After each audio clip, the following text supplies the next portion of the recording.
Hey there, Scorpio! Welcome back to my channel. If you enjoy my readings, please be sure to like and subscribe. And also, if this reading resonates with you, please be sure to leave me a comment and let me know. So, I have this new deck, and it's called the Wild Unknown Tarot. Alright? And so this is a picture of the front of the box right there. And I went ahead and pulled your cards for you. And so for your first card, we've got the Seven of Swords. And I actually pulled one of each one of these cards. I also pulled a trinket. So this one has a guitar pick.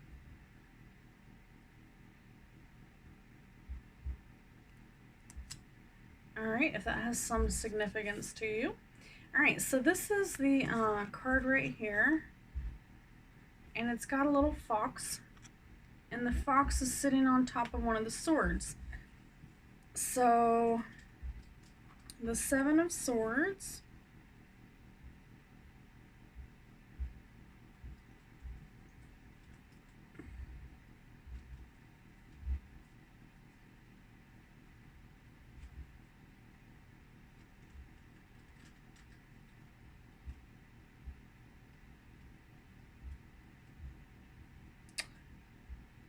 Alright, so this card has to do with some type of secret.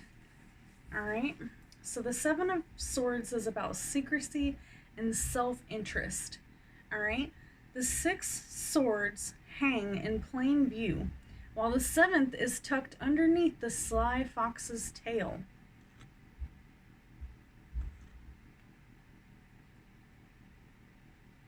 So goes the story of the Seven Swords. A secret is being kept. You're either the keeper of the secret or the one that the secret is being kept from. And it's about time to identify which. Deceit and avoidance linger in the air. Face the cause of the secrecy or risk ostracizing yourself. All right. And then for your next card,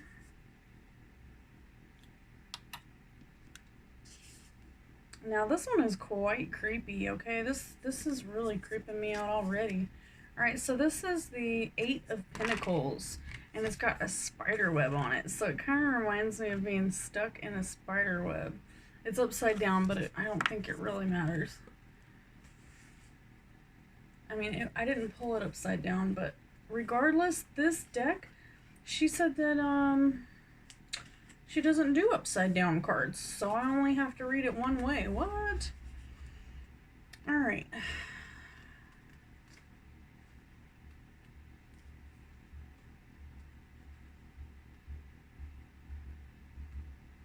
Alright, the Eight of Pentacles. The spider is the true master of her craft. She weaves against all odds with skill, intrinsically, and confidence. Intricacy. Okay, intricacy and confidence. The Eight of Pentacles requires a similar approach. Hone your skills. You are close to finding mastery at your craft, so strive for it. Pay attention to all the details. In some cases, this card means that you need to find a new hobby, something that you truly enjoy. Start a project, become good at it. Alright, and this one came with the trinket of a little bitty locket that's been in my family for a while now. Alright. So that is about weaving a new web. And then we've got the Father of Wands. Whoa, come back here. Which is also kind of a creepy little card. Alright, so I just wanted to go ahead and reiterate about this deck. This deck is based on archetypes, which means that basically it has to do with dreams. Carl Jung had this idea about the collective consciousness. So in his psychological studies, he found that many people dream the same thing. Even if they live in different places in the world, they have these symbols in their dreams. And so some tarot card readers have noticed that your traditional tarot decks have these different archetypes within them. And so this particular deck is based off those archetypes. So for this particular card, the Father of Wands, wands are associated with fire signs, Leo, Sagittarius, or Aries.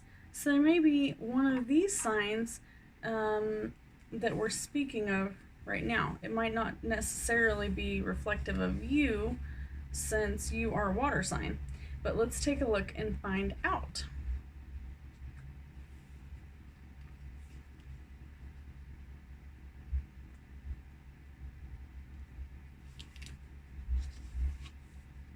Father of Wands, a very charismatic and creative person.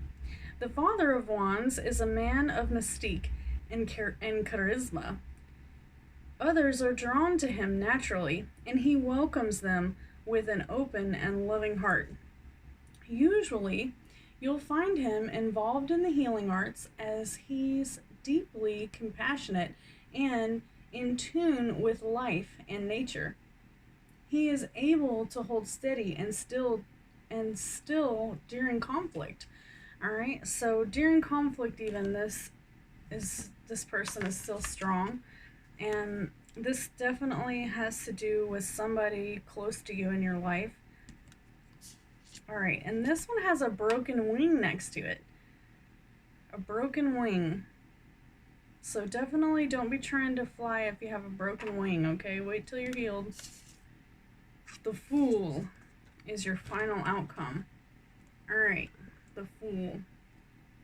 So let me take a quick look at this card because I've never actually read it from this. So it's just a little baby birdie sitting perched on a little tiny stick there in the woods. Let's see what it has to say. The Fool. Alright, so the Fool typically means someone who's very spontaneous, but not really paying attention to what they're doing.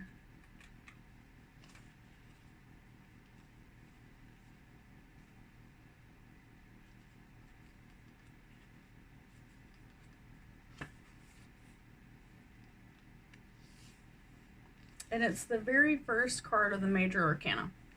Alright, so the Fool is ready to fly. His young wings ache for flight, and with a single step he leaves behind the comfort of the nest to begin the journey through the Major Arcana. Is he ready? Will he fall? This is a card about beginnings. It points to the side of you that is spontaneous, excited, naive, and inexperienced. Others may doubt your abilities. Be ready to be called the Fool. Be ready to fall. No matter what people say about you, this is your journey, and it's already begun. All right, so anytime someone gets the Fool card, I made a deck that has laws and amendments, and also the Fool is, when I pulled the trinkets, it had a letter A. So this letter A might have some significance to you. It may not, but I thought I would let you know. All right, so let's go ahead and pull you a couple cards out of this here deck. So basically, you know, closer to the end of the deck, the cards that you pull that are closer to the very, very end means that you're experienced. You've been through all these cycles in order to get there. The Fool card being the first one of the Major Arcana shows that you may not be fully experienced in whatever it is that is coming towards you. All right, you may not have ever been on this path before, but you got to be careful, okay? You got to have a backup plan. All right, so let's take a look and see what cards we might pull.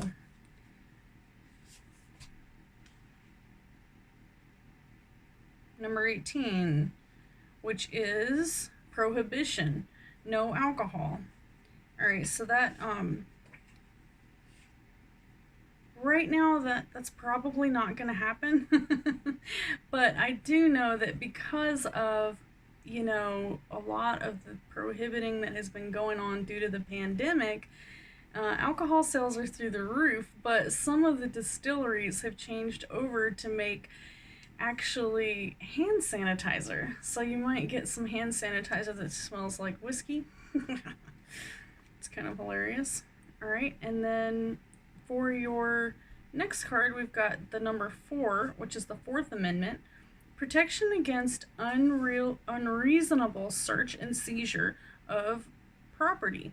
Must have a warrant and reasonable suspicion. So know your rights. Don't ever, if I know a Scorpio, they know their rights. Let's take one more card. All right, so here's the last one for the Fool. Number 9. This is the Ninth Amendment.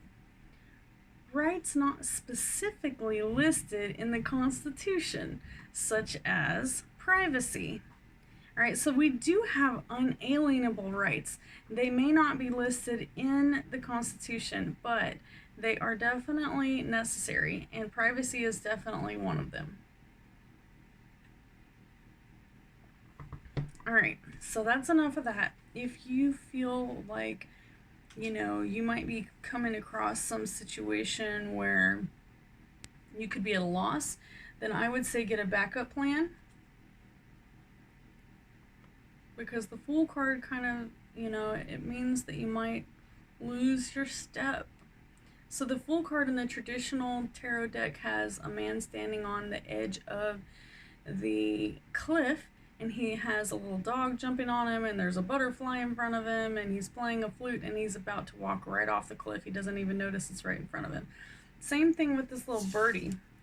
This is quite similar. If the birdie falls off of her little sweet nesting place, then there may be some kind of critter that will try to get her.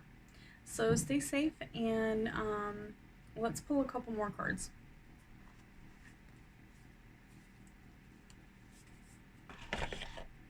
So I'm going to pull a couple from my other oracle deck.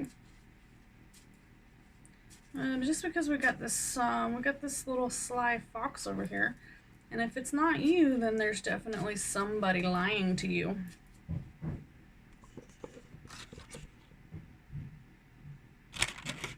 Alright, so let me take a look here. Whoa.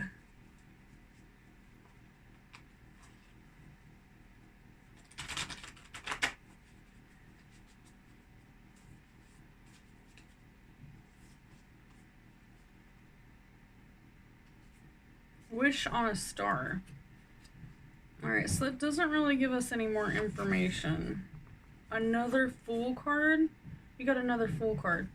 Alright, so something that you're doing, you're not really planning it out. Be careful. Watch your step. Alright, and that's right underneath your web. Okay, so the spider web said that you're getting used to what you're doing, but maybe you're not 100% used to it. Alright, and then advocate for yourself.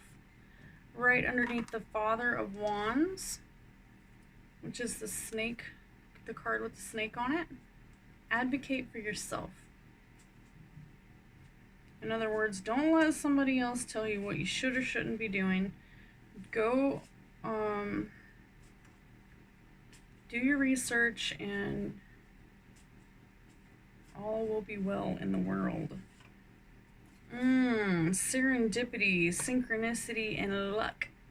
Alright, so the Fool is definitely going to depend on luck. You know, this is the kind of person that might take their last $2 and, you know, buy a ticket for the lottery? Who knows? Serendipity and synchronicity. You don't want to depend on luck now, Scorpio. But you got another Fool card, so I'm going to pull you a couple more,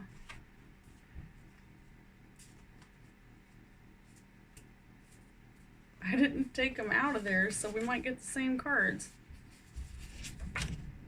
8.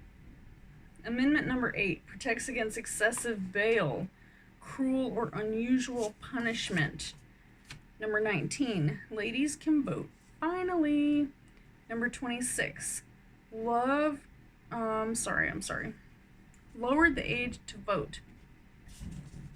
Alright, so there you go. Maybe that resonates with you. Maybe that will prepare you for some kind of unforeseen circumstances. I hope so. If I know my Scorpios, though, they already know the law, but a lot of Scorpios that I know think the law doesn't apply to them. Not all of them. Some of them.